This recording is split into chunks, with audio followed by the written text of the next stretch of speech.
15 morts de plus du coronavirus en France ces dernières 24 heures. 247 foyers de contamination toujours actifs et le gouvernement recommande désormais le port du masque dans tout l'espace public, y compris en extérieur.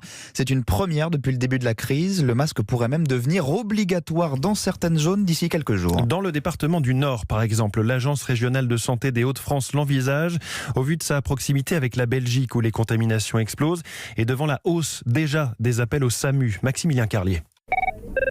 Le SAMU, bonjour. Dans le centre de régulation, il y a une cinquantaine d'appels par jour pour des suspicions de coronavirus. Il y a 2 semaines, c'était 5, 10 maximum. Une hausse des cas, mais qui ne concerne pas les plus âgés.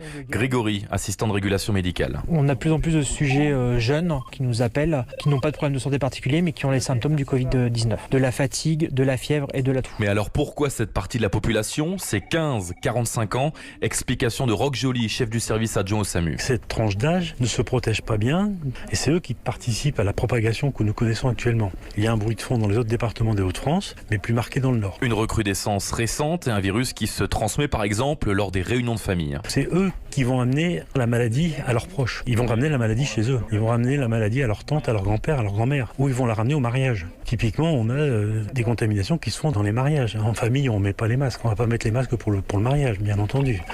Et c'est vraiment là où on commet l'erreur grave. Et cet urgentiste appelle à la vigilance, respecter les gestes barrières, porter le masque car il n'est pas trop tard selon lui pour freiner l'épidémie.